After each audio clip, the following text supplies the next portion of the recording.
काही हरकत नाही, पण मला सांग, तुला कुठे काही लागलं नाही ना?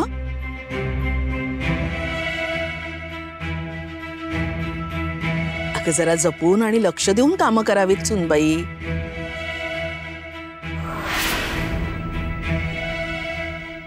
क्षमा करा हा, अनावधानानं झालं सगळं.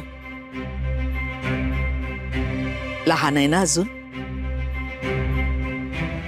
सखू, आता पटापट हे सगळं गोळा कर आणि आत घेऊन जा, आणि दुसरं गोळ पाणी घेऊन ये. हा हो सासूबाई, मला क्षमा करा, माझं चुकलं. अगं हो हो, असू दे. मुद्दाम केलंस का तू सगळं? नाही ना. गोळा कर सगळं.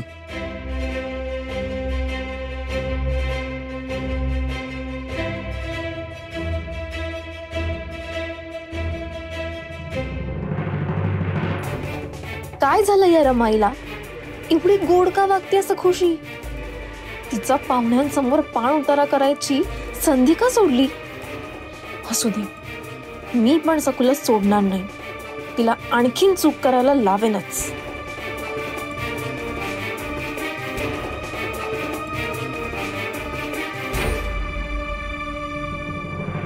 बसा ना तुम्ही, बसा.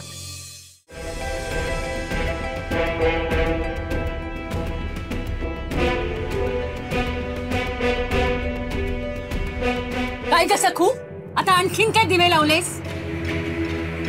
तांब्याचा मोठ्यांदा आवाज ऐकला ना, तेव्हाच मी मनात म्हटलं तांब्याला परत पोचा पडला असणार.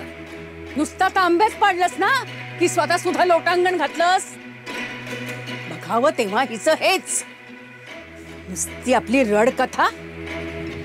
आई, अगं सखू वहिनी बिचारा तर गुळ पाणी नेताना कशात पाय अडकून पडला ग. अरे पण मग जरा बघून चालावं ना, अशी कशी पडते ही वेंदळी? हो सासू काकू, मलाही समजलं नाही हो, मी कशात अडकले आणि पडले. चूक करायची नाही म्हणून खूप सांभाळून जात होते, पण माझा पाय कशात तरी अडकला. नीट दिसलं नाही काय होतं ते, पण त्याच्यामुळेच माझा तोल गेला हे नक्की. नाचता येईना म्हणून अंगण वाकडं, उगाच कारण देऊ नकोस. काय झोपेत चालतेस काय ग तू? हो नाही, हो नाही सासू काकू, मी खरंच खूप जपून वागते आणि चूक करायची नाही असं मी ठरवलंय.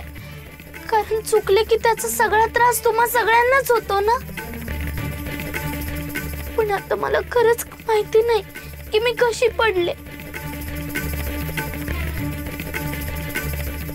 तू ठीक निर्धार करशील ग, पण लग्न करून या घरात आलीयस ना, हीच एवढी मोठी चूक केलीयस ना की आता तुझ्या नशिबात